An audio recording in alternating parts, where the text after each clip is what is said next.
तो दोस्तों आज के इस वीडियो में बात करने वाला है कि उदयपुर में जो फोर्थ ग्रेड का डॉक्यूमेंट वेरिफिकेशन हो रहा था वो कंप्लीट हो चुका है। उसके बाद जो एब्सेंट स्टूडेंट होते हैं उनकी लिस्ट कब तक आएगी, तो उनकी लिस्ट भी आ चुकी है। अपने यूट्यूब के जो सेक्शन में टेलीग्राम का लिंक है वहां से आप ज्वाइन करके पीडीएफ है उसको देख सकते हैं। उसमें जो है आप अपना नाम चेक कर लीजिए कि कहीं आपका नाम तो नहीं आया, क्योंकि कुछ ऐसे स्टूडेंट का भी नाम आया है जिन्होंने अपना डॉक्यूमेंट का वेरिफिकेशन करवा दिया था लेकिन फिर भी उनका नाम आता है। वो किस कारण से आया, क्योंकि उन्होंने जो है बायोमेट्रिक या तो सही से नहीं करवाई है या बायोमेट्रिक का जो प्रोसेस है वो बाईपास करके वो सीधा ही डॉक्यूमेंट का वेरिफिकेशन करवाने चले गए थे।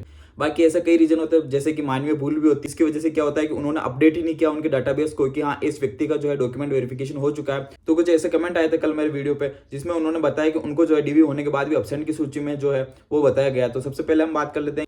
एक कमेंट आया था कि उनका डीवी जो है 13 मार्च को हो गया था लेकिन फिर भी उनका जो नाम है वो इसमें आया, क्योंकि उनका जो नाम था वो टीएसपी और नॉन टीएसपी दोनों लिस्ट में था। तो उन्होंने अपना जो डॉक्यूमेंट वेरिफिकेशन है टीएसपी की लिस्ट से करवा दिया था, जिसकी वजह से नॉन टीएसपी जो है उसमें उनका नाम आ चुका है कि वो नॉन टीएसपी से जो है एब्सेंट रहे। तो इसमें कोई दिक्कत वाली बात होती नहीं है। अगर आपको जहां से करवाना है, टीएसपी से करवाना था और वहां से आपने डॉक्यूमेंट का वेरिफिकेशन करवा दिया तो कोई दिक्कत की बात नहीं है। लेकिन आप अपने मन की शांति के लिए वहां पर जा सकते हैं और उनको बता सकते हैं कि मेरा नाम वापस क्यों आया। ये लिस्ट जो है कहाँ पे मिलेगी, तो आप अपने टेलीग्राम का जो चैनल है उस पर जाकर इस लिस्ट को देख सकते हैं। उस प्रोविजनल में डालते हैं तो कैसे पता चलता है, प्रोविजनल में अगर वो आपको डालेंगे तो आपको बताया जाता है कि आपको प्रोविजनल में डाला गया और आपको एक रीजन दिया जाता है कि इस वजह से आपको प्रोविजनल में डाला गया है। तो आप उस रीजन को क्लियर करके भी आपका प्रोविजनल हटा सकते हैं, उसी टाइम हटा सकते हैं, 3 दिन के टाइम के अंदर हटा सकते हैं या जब प्रोविजन लिस्ट आएगी तब भी हटा सकते हैं। जितने भी लोग कमेंट कर रहे हैं कि मैं जाके उनका कुछ काम कर दूं, जैसे कि उनका नाम आ गया है तो मैं जाके उनको जो नाम है वापस वहां से हटवा दूं, तो ऐसा पॉसिबल नहीं है। जिसका जो नाम आया है उसको खुद को ही जाना होगा और खुद को ही बताना होगा कि मैं इस तारीख को यहाँ पर प्रेजेंट हुआ था और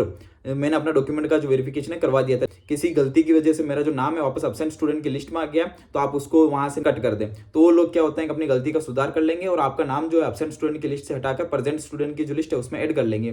तो ये गलती जो होती है, मानवीय भूल तो होती रहती है। ऐसे बहुत सारे स्टूडेंट का नाम आया जिन्होंने अपना डॉक्यूमेंट का वेरिफिकेशन तो करवा दिया लेकिन फिर भी उनको एब्सेंट बता दिया गया। तो इसमें टेंशन लेने वाली कोई बात नहीं है। कोई आपको नए डॉक्यूमेंट नहीं लेके जाना है, बस आप अपने कुछ डॉक्यूमेंट को लेके जाओ और बताओ कि ये देखो इस तारीख को मैं आया था और ये मैंने डॉक्यूमेंट का वेरिफिकेशन करवाया था। अपने पास कोई प्रूफ तो है नहीं लेकिन अपन बता तो सकते हैं कि हम लोग आए थे इस तारीख को, हमारा डॉक्यूमेंट का वेरिफिकेशन हो चुका है। उनको जाकर बोलिए एक बार कि मेरा डॉक्यूमेंट का वेरिफिकेशन हो चुका है, मैंने अपने डॉक्यूमेंट सबमिट करवा दिया, तो फिर मेरा नाम क्यों रहा है। वो अपनी गलती को सुधार लेंगे, क्योंकि कई बार मानवीय भूल के कारण क्या होता है कि जिनका डॉक्यूमेंट वेरिफिकेशन कंप्लीट हो चुका होता है उनका भी नाम फिर से ऐड हो जाता है, जिसकी वजह से क्या होता है कि लिस्ट जो है बहुत लंबी हो गई। 6559 के लगभग जो स्टूडेंट है उनका नाम है। आप अपने मंडल पर जाना और जिस भी मंडल में आपका नाम आया वहां पर जाना और उनको बताना कि मेरा डॉक्यूमेंट का वेरिफिकेशन हो चुका है, गलती से नाम आया मेरा। तो इससे क्या होता है कि आपका जो भी संशय होता है, जैसे कि मेरा नाम तो आएगा कि नहीं आएगा फाइनल में, या फिर कहीं मेरे को बाहर तो नहीं कर देंगे, कहीं मुझे एब्सेंट दिखा दिया है तो मेरा रिजल्ट आएगा कि नहीं आएगा, तो एक बार अपने मंडल पे जाइए। आपके जितने भी जो शंकाएं होती है, आपके जितने भी क्वेश्चन है उन सारा का जो अंत है वो वहीं पे हो जाएगा। उन टीचर से जाके पूछिए आप, तो वो आपके साथ जितने भी क्वेश्चन है उनका आंसर दे देंगे और आपको जो होता है प्रेजेंट स्टूडेंट की लिस्ट में ऐड कर लेंगे।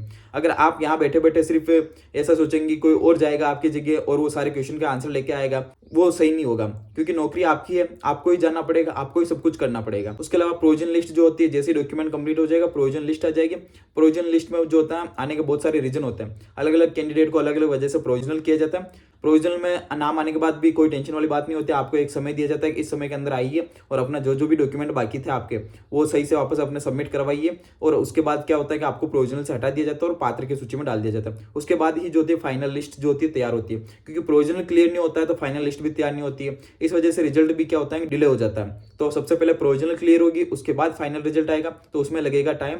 तो तब तक आप अपने जो भी पढ़ाई करें उस पढ़ाई पर ध्यान देवें और फालतू की कट ऑफ के ऊपर ध्यान नहीं देवें कि कौन कितनी कट ऑफ बता रहा है। कट ऑफ जो है वो एंड में पता चल जाएगी, कितने एब्सेंट रहते हैं कितने प्रेजेंट रहते हैं, उसके आधार पर कट ऑफ निकाली जाती है। अभी तक जो है 7 मंडल पे एब्सेंट स्टूडेंट की लिस्ट आई है, 2 मंडल बाकी है और उनकी जैसे ही आती है उसके बाद मैं भी बता दूंगा कितने सारे स्टूडेंट प्रेजेंट रहे, कितने एब्सेंट रहे और कट ऑफ कितनी जा सकती है। क्वेश्चन हो तो नीचे कमेंट कर देना, मैं उसका आंसर दे दूंगा। बाकी आपको अपना डॉक्यूमेंट का वेरिफिकेशन करवाना है तो 25 से 29 तारीख के बीच में जाइए, और अगर गलती से आपका नाम आया है तो उस दिन जाइए जिस दिन आपको डॉक्यूमेंट की डेट दी गई है, और जाकर उनको बताइए कि मेरा जो है डॉक्यूमेंट का वेरिफिकेशन पहले हो चुका है, गलती से नाम आया।